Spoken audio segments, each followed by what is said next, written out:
पछिल्लो समय नेपाली राजनीतिमा एउटा निकै रोचक बहस चलिरहेको छ। के काठमाडौँका मेयर बालेन शाह अब झापा 5मा पूर्व प्रधानमन्त्री केपी शर्मा ओली विरुद्ध चुनाव लड्न लागेका हुन्? आज हामी यही सम्भावित राजनीतिक भिडन्तको विश्लेषण गर्दैछौं।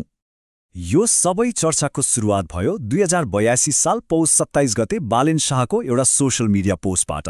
एकदमै छोटो तर अर्थपूर्ण पोस्ट। सबैलाई शुभकामना, हामी आउँदैछौं। यही सानो सन्देशले ठूलो तरङ्ग ल्यायो। धेरैले अनुमान लगाए कि उहाँ राष्ट्रिय राजनीतिमा आउँदै हुनुहुन्छ, र त्यो पनि कहाँ, सोझै पूर्व प्रधानमन्त्री केपी शर्मा ओलीको गढ मानिने झापा 5मा। ल अब अलिकति गहिराईमा जाउँ। बालेनले सामना गर्नुपर्ने चुनौती कति ठूलो छ भनेर बुझ्न पहिले केपी ओलीले झापा 5मा बनाएको त्यो किल्लालाई राम्रोसँग चिन्नुपर्छ। यो स्क्रिनमा देखिएको 7 अङ्क, यो सामान्य अङ्क होइन। केपी शर्मा ओलीले 2048 सालदेखि झापामा जितेको चुनावको सङ्ख्या हो यो। यसले नै देखाउँछ उहाँको राजनीतिक पकड कति बलियो छ भनेर। अझ पछिल्ला 2वटा चुनावको कुरा गर्ने हो भने त उहाँले खसेको कुल सदरमतको आधाभन्दा बढी भोट एक्लैले पाउनु भएको छ। यो भनेको एकदमै स्पष्ट र निर्णायक बहुमत हो। उहाँको जित सधैँ भारी मतान्तरले भएको छ। हिसाब गर्ने हो भने उहाँका निकटतम प्रतिस्पर्धीले पाएको भोटभन्दा दोब्बरभन्दा पनि बढी भोटले उहाँले जित्दै आउनु भएको छ। 35 वर्षको लामो राजनीतिक यात्रामा 2064 सालको एउटा चुनावलाई छोड्ने हो भने उहाँले यो क्षेत्रमा कहिल्यै हार बेहोर्नु परेको छैन। यो क्षेत्रमा उहाँको प्रभुत्व एक छत्र जस्तै छ। ल अब किल्लाको कुरा त भयो, तर त्यो युद्धभूमि अर्थात् झापा 5 निर्वाचन क्षेत्र चाहिँ कस्तो छ त? यसको आफ्नै छुट्टै विशेषता र केही रोचक पक्षहरू पनि छन्। झापा 5मा सहर र गाउँ दुवै पर्छन्। यहाँको अर्थनीति व्यापार, सेवा र कृषिमा टिकेको छ, र यहाँका अधिकांश बासिन्दा पहाडी जिल्लाबाट बसाइ सरेर आएका छन्, जसमा तेह्रथुमबाट बसाइ सरेको ओलीको आफ्नै परिवार पनि पर्छ। अब यहाँ एउटा एकदमै रमाइलो कुरा छ। यो सम्भावित भिडन्त यस्तो हुनेछ जहाँ दुवै मुख्य प्रतिस्पर्धीले आफैलाई भोट हाल्न पाउने छैनन्, किनकि ओलीको मतदाता नामावली भक्तपुरमा छ भने बालेनको काठमाडौँमा। खैर, कुनै पनि चुनावको नतिजा अन्ततः मतदाताले नै निर्धारण गर्ने हो। झापा 5का 1,63,000 भन्दा बढी मतदातालाई उनीहरूको मनोविज्ञान र उमेरको आधारमा हामी 4 फरक समूहमा बाँडेर हेर्न सक्छौं।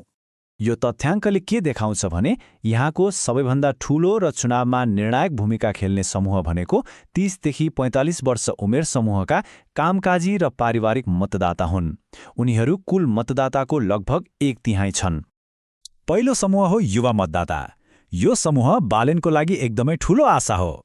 उनीहरू सोशल मिडियाबाट प्रभावित छन् र पुराना पार्टीप्रति खासै लगाव राख्दैनन्। तर यहाँ एउटा ठूलो चुनौती छ। यो उमेर समूहका धेरैजना या त विदेशमा छन् या निर्वाचन क्षेत्र बाहिर बस्छन्। दोस्रो र सबैभन्दा महत्त्वपूर्ण समूह हो कामकाजी पारिवारिक मतदाता। वास्तवमा चुनावको चाबी यही समूहको हातमा छ। उनीहरू कुनै व्यक्ति वा पार्टीभन्दा पनि आफ्नो दैनिक जीवनसँग जोडिएका मुद्दा जस्तै आम्दानी, महँगी, छोराछोरीको शिक्षा जस्ता कुराहरू हेरेर भोट हाल्छन्। तेस्रो समूह हो राजनीतिक रूपमा वफादार मतदाता।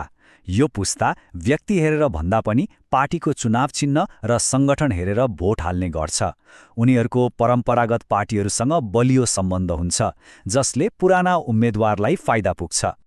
र चौथो समूह ज्येष्ठ नागरिक मतदाता। यो समूह एकदमै रोचक छ। एकातिर उनीहरूको पार्टीप्रतिको वफादारी निकै बलियो हुन्छ, तर अर्कोतिर उनीहरू आफ्ना नातिनातिनाको कुराले पनि प्रभावित हुन सक्छन्, र उनीहरूको भोटिङ टर्नआउट सधैँ उच्च रहन्छ। ल मतदाताको मनोविज्ञान त बुझियो। अब अङ्कगणितले के भन्छ त? के यो किल्ला साँच्चै तोड्न सकिन्छ? आउनुहोस् पछिल्लो चुनावको तथ्याङ्कमा आधारित एउटा सानो हिसाब गरौँ। एकछिनलाई एउटा आदर्श अवस्थाको कल्पना गरौँ है। मानिलिउँ झापा 5का सबै प्रमुख राजनैतिक दलहरू जस्तै एमाले, कङ्ग्रेस, माओवादी, राप्रपा सबै मिलेर केपी ओलीलाई नै समर्थन गरे भने के होला? तर यहाँनिर कथाले अर्कै मोड लिन्छ। विगतको समानुपातिक चुनावको भोट हेर्दा यी सबै दलहरूको भोट जोड्दा पनि कुल मतदाताको जम्मा 42% मात्रै हुन्छ। यसको मतलब के हो भने बाँकी 58% मतदाता अर्थात् बहुमत यी पार्टीहरूको पकडभन्दा बाहिर छन्। यसले के देखाउँछ भने ओलीको किल्ला जति बलियो देखिए पनि त्यो अभेद्य भने छैन। त्यसो भए अन्तिम नतिजा केमा निर्भर रहन्छ त? त्यो 58% असम्बद्ध मतदाताको मन कसले जित्न सक्छ भन्ने कुरामा। अब प्रश्न उठ्छ, विरासतले जित्ला कि नयाँ लहरले? यो किल्ला टिकिरहला वा यसका पर्खालहरू भत्किएलान्?